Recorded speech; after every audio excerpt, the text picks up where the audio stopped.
주중에 어느 권사님이 저에게 목사님 이번 주 설교인데 제목이 뭡니까? 라고 해서 반드시 죽으리이다입니다 했더니 화를 내시더라고요.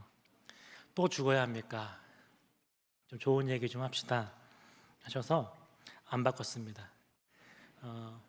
여러분, 이 반드시 죽으리다라는 이 본문에 있는 좀 마주하기 좀 그런 한 문장을 그대로 이제 가져왔는데, 죽음에 대한 이 필연성, 그러니까 반드시 죽는다는 이 죽음의 필연성은 언제나 우리에게는 이제 불편한 진실이죠. 그러니까 진실입니다. 사실이죠. 현실입니다. 근데 늘 불편해요. 늘 불편한 진실입니다. 죽음은 우리에게 어쩌면 가장 현실적이다라는 게 맞는 것 같습니다. 우리가 내일을 염려하지만 내일을 막연하게 염려하는 내일보다 죽음이 더 현실이죠. 혹은 우리가 기대하고 있는 미래에 대한 청사진, 저도 마찬가지고 3, 40대쯤 되면 미래에 대한 기대를 계속 꾸지 않습니까? 청년들도 마찬가지고 그런 청사진보다 오히려 죽음이 더 실제적입니다.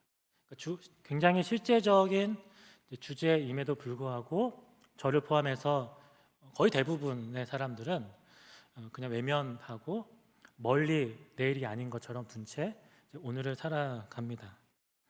여러분, 우리는 분명히 기억해야 될 것이 있습니다.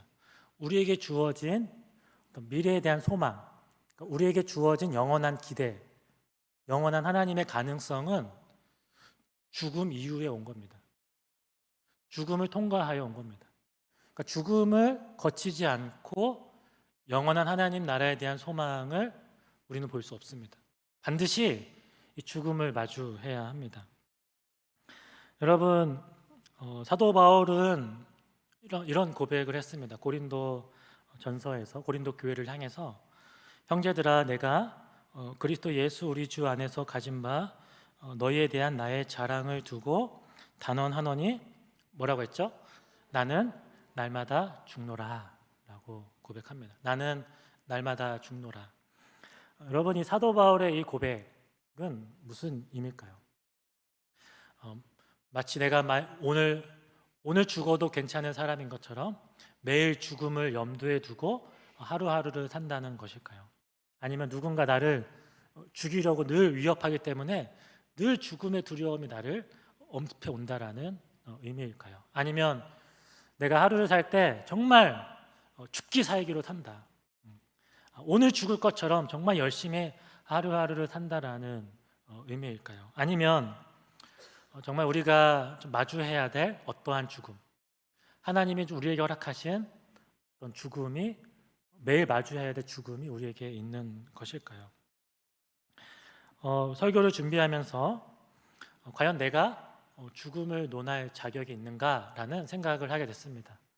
그래서 이 자리에 계신 가장 연장자이신 어느 권사님이 저에게 젊은 사람이 죽음에 대해서 나눌 자격 됩니까? 라고 물어본다면 저는 벙어리가 되겠죠. 준비하면서 과연 나는 죽음에 대해 말할 자격이 되는가? 라는 생각을 좀 많이 했던 것 같고 그 마음이 좀 저를 가장 짓눌렀던 것 같습니다. 왜냐하면 저는 늘 죽음을 외면했고 죽음이 다른 사람의 이야기고 죽음은 늘 나와 멀리 있다라고 늘 여기며 살아왔기 때문입니다. 주중에 한 분하고 좀 대화를 하게 됐는데 그분과의 대화를 통해서 감사하게도 죽음이 나와 좀 멀지 않구나, 내가 느끼고 내가 생각하는 것보다 상당히 가까이 있다는 것을 좀 깨닫게 해주신 한 분을 좀 만나게 되었습니다. 이분은 유방암에 발견돼서 2019년도에 항암을 시작하다가 거의 회복된 줄 알았는데 23년도에 늑골로 전이가 돼가지고 지금 3주마다 한 번씩 계속 항암 치료를 받아야 되는 처지에 있는 집사님이셨습니다. 그러니까 객관적으로 보면 저보다 훨씬 죽음에 가까이 있는 분이라고 저는 생각했던 것이죠. 작년 한 해도 정말 큰 위기가 있었습니다. 응급실을 정말 몇 번을 갔는지 셀 수 없을 정도로 항암 후유증으로 응급실을 오가고 어떻게 살아야 될지를 참 막연한, 고통이 너무 괴로운, 옆에 있는 사람이 봐도 괴로운데 당사자는 얼마나 힘들까라는 생각이 늘 드는, 그러니까 저에게 가장 저의 주변에 있는 사람 중에 죽음에 가장 가까이 있는 사람이 아니었나라는 생각이 들었습니다. 이분을 만나기 전에 저의 편견이 있죠. 저의 생각은 이거였습니다. 이분을 만나는 이유는 이 힘든 시간 속에서 혹시 마음이 많이 메말라 있고 삶이 사막과 같지 않을까, 이 죽음의 텁텁함 속에서 너무나 힘겨운 하루하루를 살아가고 계시지 않을까, 좀 그분을 좀 위로하고자 만났던 겁니다. 돌아보니, 대화를 나누다 보니 이분 안에 어떤 이런 표현을 하게 되는데, 촉촉함, 마음의 촉촉함이 있었고 그 촉촉함 속에서 어떤 생명을 발견하게 되었습니다. 간단합니다. 하나님에 대한 이야기만 나오면 이분은 늘 촉촉한 눈가로 고백을 하시는 것을 보게 된 것이죠. 가장 고통스러운 시간을 보내왔으면서도 그 시간이 없었다면 그 이전에 믿지 않았던 하나님, 이제는 만난 하나님, 그래서 결국 이 고통의 시간이 원망되기보다는 하나님께 감사하다는 거예요. 하나님께 감사합니다 라고 고백하는, 진심으로 고백하는 집사님의 그 모습에서 뭘 발견하냐면 그걸 발견하죠. 구원의 기쁨.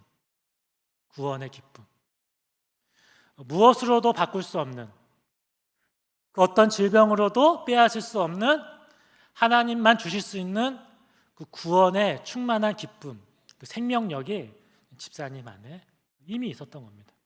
오히려 집사님을 통해서 제가 좀 생명을 얻는 시간이었습니다. 그래서 제 안에 어떤 시각의 변화가 일어났는데, 집사님은 정말 사는 길로 가고 계시구나, 이분은 정말 생명의 길로 걸어가고 계시구나 라는 것을 보게 됐고, 또 한편으로 제 안에 있는 메마른 텁텁함을 보게 되었습니다.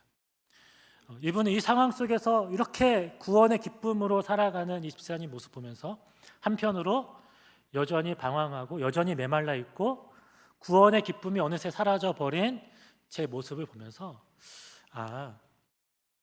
집사님은 생명의 길로 걸어가고 있는데 내가 지금 죽음의 자리에 있구나 라는 것을 좀 발견하는 시간이었습니다. 참 감사하죠. 여러분, 정말 누가 죽음에 가까운 사람입니까? 이게 중요합니다. 대학병원 의사에게 당신은 곧 죽게 될 겁니다, 그 말을 들은 사람이 죽음에 가까운 사람입니까? 그 말을 들어야만 죽음이 우리에게 진짜로 찾아온다는 것입니까? 아니죠.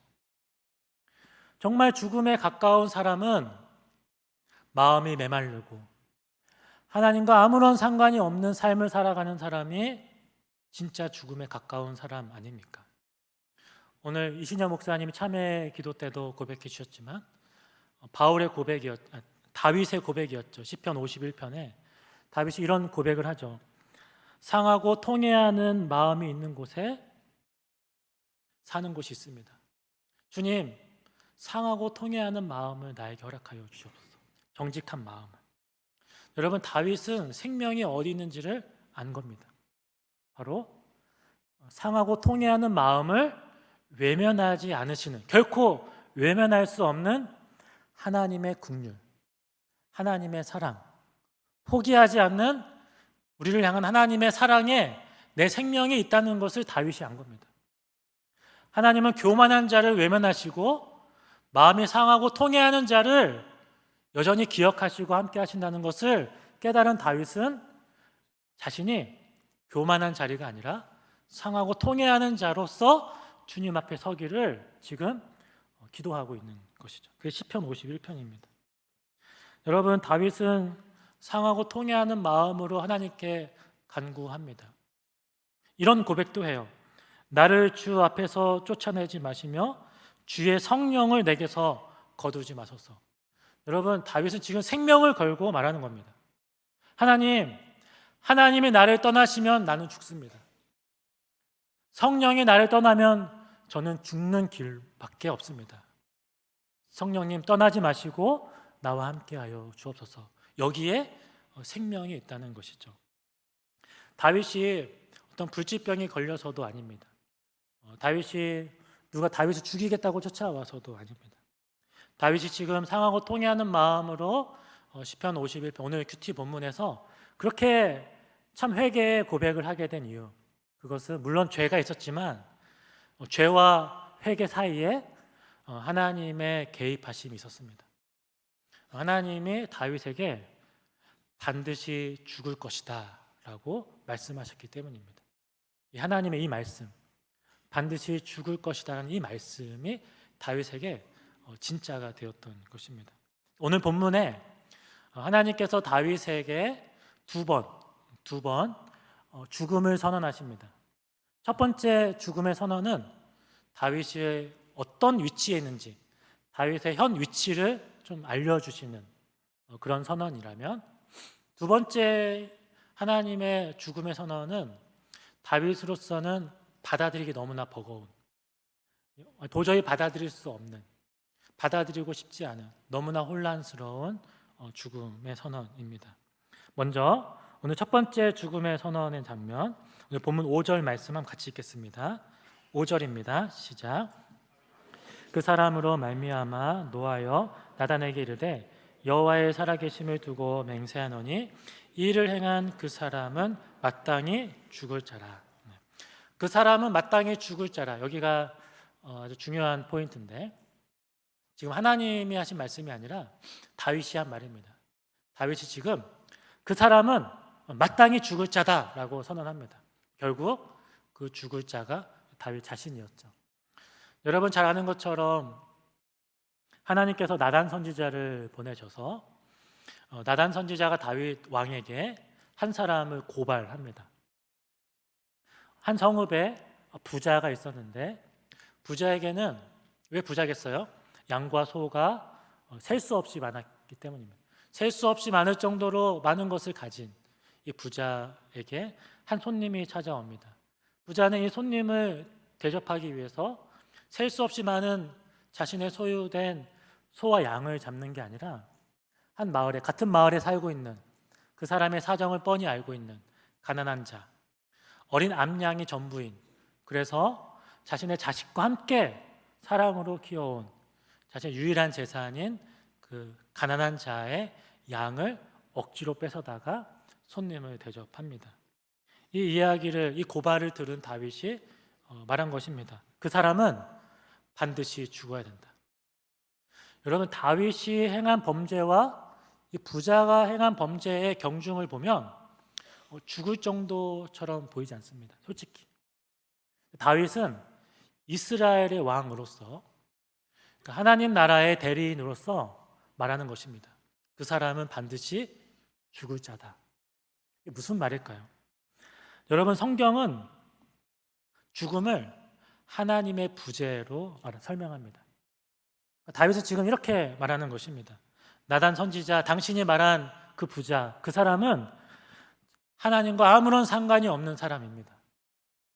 그 사람은 더 이상 하나님을 두려워하지 않는 사람입니다.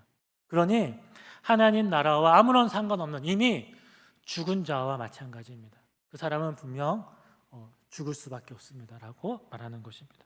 그러자 나단 선지자가 뭐라고 대답합니까? 그 사람이 바로 다윗 당신입니다 라고 말하는 것입니다. 왕궁을 거닐던 다윗이 밧세바를 보고 음욕을 품고 범죄합니다. 자신의 추악한 범죄를 감추기 위해 권력에 기대어 밧세바의 남편 우리야를 사지로 내몰았습니다. 그리고 죽었죠. 다윗은 지금 이 부자처럼 죽는 길을 택한 겁니다. 죽는 길, 반드시 죽는 길을 택했습니다. 여러분, 다윗은 누구보다 사는 길을 잘 아는 사람이었습니다. 무슨 말이냐면 이미 날마다 죽음을 경험한 사람이거든요. 매일 사울 왕이 다윗을 죽이겠다고 쫓아와서 하루하루 언제 죽을지 모르는 이 도망자의 삶을 살아왔던 다윗입니다. 그때마다 늘 죽음이 자신과 가장 가까이 있다는 것을 알던 다윗이었습니다. 그때마다 다윗은 죽음이 아닌 생명, 내 생명이 어디에 있는지를 정확하게 아는 사람이 바로 다윗이었습니다. 무슨 말이냐면 다윗은 사울이 쥔 권력과 사울의 군대에 내 생명이 있다는 것을 인정하지 않았습니다. 만약 거기에 내 생명이 있다면 사울 왕을 죽일 수 있는 절호의 기회 때 사울 왕을 단번에 죽였을 것입니다. 죽이지 않습니다. 다윗은 어디에 자신의 생명이 있다고 확신했냐면 하나님의 뜻, 하나님의 이루심, 하나님이 계신 곳에 내 생명이 있다는 것을 믿고 끊임없이 내 느낌과 내 감정, 내 상황보다 하나님을 신뢰하는 삶을, 하나님과 동행하는 삶을 늘 선택했던 다윗이었습니다. 그 다윗이 어느덧 사울 왕과 같이 권력에 심취해서 게으름과 나태와 탐욕과 기만에 빠져 결국 사울처럼 다시 죽는 길을 택했던 것입니다. 여러분, 성경에서 처음으로 죽음을 선언하신 분 바로 하나님이죠. 이걸 기억해야 됩니다. 아주 중요한 겁니다. 성경에서 가장 먼저 죽음을 선언하신 분은 하나님이십니다. 아담에게 이렇게 말씀하셨죠. 선악을 알게 하는 나무의 열매를 먹지 말라. 너가 먹는 날에는 뭐라고 하시죠? 반드시 죽으리라. 죽을 수도 있다가 아닙니다. 죽음이 너와 가까워진다가 아닙니다. 반드시였습니다. 반드시 죽을 거다. 하나님은 아담에게 죽음이 있는 자리를 알려주셨습니다. 그 자리로 가지 마라. 그러면서 생명을 활짝 열어주셨습니다. 선악을 알게 하는 열매를 제외한 모든 것을 다 마음껏 먹어라. 내가 너에게 다 주는 거다. 생명이 활짝 열려있는 그 에덴 동산에서 아담과 하와는 그 좁은 작은 유일한 죽는 길을 택했던 것입니다. 성경은 아담으로부터 시작해서 수많은 사람들의 이야기를 우리에게 들려주면서 바로 그 이야기를 하는 겁니다. 반드시 죽는 길. 이건 반드시 죽는 길이다. 반드시 죽는 길을 선택하는 사람들의 이야기를 계속해서 우리에게 소개합니다. 얼마 전 묵상한 사사기는 그것으로 아주 충만한 이야기였습니다. 어쩜 이렇게 하나님이 없는 삶을 뻔뻔하게 살아갈 수 있을까? 어쩜 그렇게 하나님 없이도 자신만만하게 자기가 마치 삶의 주인인 것처럼 왕인 것처럼 살아갈 수 있을까? 이 사람 반드시 죽는 길로 가는다라는 것을 우리는 보게 됩니다. 이 사람은 반드시 죽게 될 거야 라는 것을 우리가 발견하는 그 순간 하나님은 우리에게 말씀하십니다. 그 사람이 바로 너다. 그 사람이 바로 너다 라고 말씀하시며 우리 자신을 겸손하게 돌아보게 하십니다. 하나님은 우리의 위치를 정확하게 아십니다. 그리고 정확하게 말씀하시는 분이십니다. 로마서 15장 12절에 새 번역을 보니까 그러므로 한 사람으로 말미암아 죄가 세상에 들어왔고 또 그 죄로 말미암아 죽음이 들어온 것과 같이 모든 사람이 죄를 지었기 때문에 죽음이 모든 사람에게 이르게 되었습니다 라고 말합니다. 여러분, 이것이 하나님이 우리보다 더 잘 아시는, 우리를 창조하신 하나님이 우리에게 말씀하시는 우리의 위치입니다. 대학병원의 의사보다 더 정확한 진단입니다. 더 정확한 진단. 반드시 죽을 것이다. 여러분, 그때 우리가 할 수 있는 것은 단 하나죠. 우리의 위치가 진짜 발견되고 확인되는 그 순간 우리는 여전히 동일하게 다윗과 같이 고백하게 됩니다. 하나님, 제 속에 거짓이 없는 깨끗한 마음을 창조해 주십시오. 왜냐하면 저는 여전히 거짓된 마음으로 하나님을 사랑하는 척하면서 여전히 하나님을 이용하며 살아가고 있기 때문입니다. 제 안에 너무나 거짓이 가득해서 어떻게 하나님을 사랑하시는지 내 가능성이 보이지 않습니다. 정직한 영을 새롭게 하여 주옵소서. 하나님, 저를 주 앞에서 쫓아내지 마십시오. 주의 성령을 내게서 거두지 마십시오. 하나님이 내 인생에서 떠나시면 저는 반드시 죽을 자, 그것이 저 자신입니다. 하나님, 죽을 수밖에 없는 저를 구원해 주셨다는 그 구원의 기쁨이 내 삶의 전부가 되게 하여 주옵소서. 그 기쁨으로 살아가게 하여 주옵소서. 그 기쁨을 빼앗는 모든 것을 거부하게 하여 주옵소서라고 우리는 참회의 길을 걸어가는 것입니다. 여러분, 죽음은 우리에게 우리의 현 주소를 말해줍니다. 죽지 않을 것처럼 유한한 세상에 기대어 살아가는 우리에게 하나님은 반드시 죽을 것이다 라고 말씀하시며 날마다 죽음을 마주하게 하십니다. 그래야 살 길이 보이기 때문입니다. 반드시 죽을 자라는 그 자리에서 한껏 부풀어 오른 우리의 자아가 작아지고 오직 하나님의 사랑과 긍휼만을 기대어 살아가는 그 참회의 삶을, 회개의 삶을 진짜 사는 길을 걸어가는 우리 모두 되기를 주님의 이름으로 축복합니다. 여러분, 또 한 가지 죽음이 선포됩니다. 여기서 끝나면 참 좋겠는데 하나님은 또 다른 죽음을 선포하십니다. 다윗에게 선포된 이 죽음은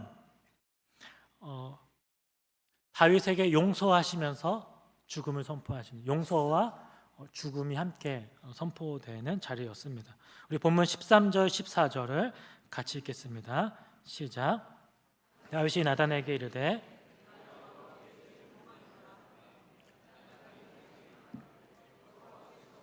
죄를 사하셨나니 당신이 죽지 아니하려니와 이 일로 말미암아 여호와의 원수가 크게 비방할 거리를 얻게 하였으니 당신이 낳은 아이가 반드시 죽으리이다 하고. 여러분 보십시오. 용서와 다시 죽음이 선포되죠. 그러니까 마땅히 죽어야 될 다윗을 향해서 하나님이 용서를 선언하시면 너는 죽지 않을 거다. 내가 살려주겠다. 그런데 또 다른 죽음이 선언됩니다. 다윗의 자녀에 대한 죽음입니다. 여러분 이런 생각을 하게 됐습니다. 과연 이게 용서일까? 과연 이게 다윗에게 용서일까? 죄 지은 나는 살고 죄 없는 아들이 죽는다는 거, 과연 이게 용서로 받아들일 수 있을까? 여러분 다윗은 하나님의 용서하심에 안심했다가 이전과 비교할 수 없을 정도의 큰 혼란과 고통의 밤을 시작하게 됩니다. 차라리 용서가 선언되지 않는 게 더 나을 것 같은 죽음의 선언, 절망스러운 죽음의 선포입니다. 다윗은 새로운 죽음을 마주합니다. 받아들이고 이해하기 어려운 죽음입니다. 더 깊은 절망으로 더 어두운 밤을 보내야 되는데 어쩌면 굉장히 혼란스러운 밤일 것 같습니다. 자녀의 죽음 앞에 여전히 하나님을 신뢰한다는 것, 자신의 죽음을 피하기 위해 회개하는 것과는 훨씬 버거운 시간인 것입니다. 잔인합니다. 하나님, 왜 이렇게 잔인하십니까? 도대체 왜 이렇게까지 해야만 하십니까? 라고 항변하고 싶은 마음이 드는, 충분히 그럴 수 있는 죽음의 선포입니다. 하나님에 대한 생각, 평소 가지고 있었던 하나님에 대한 생각, 하나님에 대한 기대가 모든 것이 무너지고 완전히 뒤흔드는 죽음의 선언입니다. 하나님은 정말 공의로우신가? 하나님은 정말 선하신 분이신가라는 질문과 함께 또 영적인 갈등이 일어나는 자리에 다윗이 놓인 것입니다. 여러분, 이 다윗의 모습을 통해 오늘 하나님께서 우리에게 주시는 또 다른 죽음을 우리도 마주하게 됩니다. 첫 번째 죽음에 이어 두 번째 죽음인데, 첫 번째 죽음은 우리의 위치를, 날마다 죽는 길을 택하는 우리의 위치, 반드시 죽을 수밖에 없는 우리를 알게 하시는 어떤 죽음이라면, 사실은 이 죽음은 예수 믿지 않는 사람도 다 압니다. 죽음 앞에 겸손해지지 않을 사람이 어디 있습니까? 죽음 앞에 하나님께 엎드리지 않을 사람이 어디 있습니까? 하나님은 여기서 멈추지 않고 우리에게도 두 번째 죽음을 선언하십니다. 그것은 아들의 죽음입니다. 하나님은 우리에게 용서와 심판이 동시에 이루어지는, 굉장히 안심이 되면서도 굉장히 버거운, 부담스러운, 이해할 수 없는 자리로 우리를 이끄십니다. 반드시 죽어야만 하는 내가 아닌 정죄당한 한 사람을 날마다 주목하게 하십니다. 모든 희망이 사라진 한 사람, 모든 삶의 가능성이 완전히 배제된 그 자리, 모든 것을 빼앗긴 악몽 가운데 홀로 서 있는 그 한 사람, 반드시 죽어야만 하는 그 사람이 바로 하나님의 아들 예수 그리스도이십니다. 하나님의 아들이 반드시 죽어야만 한다는 이 말을 여러분 우리는 쉽게 받아들일 수가 없습니다. 불가능한 일입니다. 우리가 받아들인다는 건 불가능합니다. 예수님이 제자들에게 조심스럽게 처음으로 말씀하셨습니다. 내가 반드시 죽어야 한다. 이 말을 처음 들은 제자들의 반응, 베드로는 분노했습니다. 다른 제자들은 외면했습니다. 한 귀로 듣고 흘려들었습니다. 받아들일 마음이 없었습니다. 여러분, 하나님은 이렇게 우리를 혼란으로 이끄십니다. 반드시 죽어야 하는, 죄악과 아무 상관없는 한 사람의 죽음이 반드시 있어야 한다는 자리로 우리를 이끄신다는 것입니다. 우리도 제자들처럼 쉽게 받아들이는 것이 좀 불가능해 보입니다. 세상을 창조하시고 아담을 향해서 반드시 죽을 것이다 라고 말씀하신 그 하나님이 가장 비천한 자리, 절망의 자리인 십자가에서 죽으셨다는 것. 그분이 같은 분이시라는 것, 한 분이시라는 것을 우리가 어떻게 쉽게 받아들일 수 있습니까? 여러분, 창조주 하나님과 십자가에서 심판당할 죽으신 하나님 사이에 그 무한한 거리를 우리가 어떻게 헤아릴 수 있습니까? 어떻게 이해할 수 있습니까? 우리는 혼란스러울 뿐입니다. 여러분, 십자가는 그래서 너무나 끔찍한 자리입니다. 왜냐하면 하나님을 둘로 찢어 놓은 자리이기 때문입니다. 하나님을 둘로 찢어 놓은, 창조주 하나님과 심판당한 하나님, 둘로 찢어 놓은 그 절망의 밤, 그것을 우리는 매일 마주합니다. 여러분, 그 십자가에서 우리는 발견합니다. 우리의 인간과 하나님 사이의 거리가 어떠했는지를. 하나님 안에서 창조주 하나님과 십자가에 달리신 하나님 사이에 헤아릴 수 없는, 이해할 수 없는, 연결할 수 없는 그 거리가 바로 하나님과 우리 사이의 거리였던 것입니다. 이것이 십자가의 아주 중요한 의미입니다. 여러분, 십자가를 이렇게 표현도 합니다. 절대자의 밤이다. 절대자의 밤.